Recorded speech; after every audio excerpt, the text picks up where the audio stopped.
नमस्कार दोस्तों, आज मैं आपको सुनाऊंगा अनपढ़ सी महिला की एक बहुत ही सुंदर कहानी, बहुत ही प्रेरित कहानी। एक बुजुर्ग औरत भीषण गर्मी में एक बस में सवार हुई।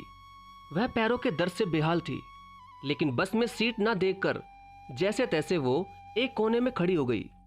बस में कई नौजवान बैठे थे तो कई जवान महिला, मगर किसी ने भी उस घुटनों के दर्द वाली बुजुर्ग को सीट नहीं दी।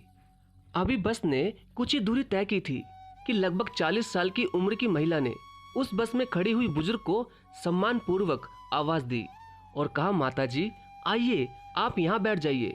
ये कहते हुए उस बुजुर्ग महिला को अपनी सीट पर बैठा दिया। फिर वो गरीब सी औरत बस में एक तरफ खड़ी हो गई। सीट पर बैठते ही उस बूढ़ी औरत ने बहुत दुआ दी और उसे बहुत धन्यवाद कहा। सच में मेरी बहुत हालत खराब थी। ऐसा सुनकर उस खड़ी हुई महिला के चेहरे पर एक सुकून भरी मुस्कान फैल गई।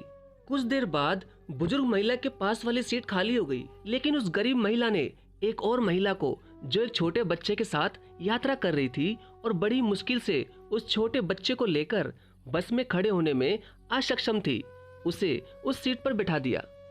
अगले 2 स्टैंड के बाद वो छोटे बच्चे वाली महिला भी उतर गई। सीट खाली हो गई, लेकिन नेक दिल महिला ने सीट पर बैठने का लालच नहीं किया, बल्कि बस में चढ़े एक कमजोर बूढ़े आदमी को उस सीट पर बैठा दिया, जो कि अभी बस में चढ़ा था। कुछ देर बाद सीट फिर से खाली हो गई और बस में अब गिनी चुनी सवारियां ही बैठी थी। अब उस बुजुर्ग औरत ने जबरदस्ती ही उस गरीब महिला को अपने पास बिठा लिया और पूछा कि सीट कितनी बार खाली हुई, लेकिन तुम दूसरे लोगों को ही बैठाती रही, खुद क्यों नहीं बैठी, क्या बात है? तब उस गरीब महिला ने कहा कि माता जी, मैं एक मजदूर हूँ, मेरे पास इतने पैसे नहीं हैं कि मैं कुछ दान कर सकूं। अतः पुण्य कमाने के लिए मैं क्या करती हूँ कि कभी मैं रास्ते से पत्थर उठाकर एक तरफ कर देती हूँ, किसी भी जरूरतमंद को पानी पिला देती हूँ, तो कभी बस में किसी के लिए सीट छोड़ देती हूँ। फिर जब सामने वाला मुझे दुआएं देता है तो मैं अपनी गरीबी भूल जाती हूँ। उन दुआओं से मेरी दिन भर की थकान दूर हो जाती है। और तो और जब मैं दोपहर में रोटी खाने बैठती हूँ तो जो ये पंछी चिड़िया जब मेरे पास आकर बैठ जाते हैं, मैं इनको रोटी के छोटे छोटे टुकड़े करके डाल देती हूँ। और जब वे खुशी से चिल्लाते हैं तब भगवान के इन पक्षियों का पेट भरते देख मेरे रोम रोम में खुशियों की लहर उठ जाती है और मुझे रोज ही एक नया जीवन मिलता है।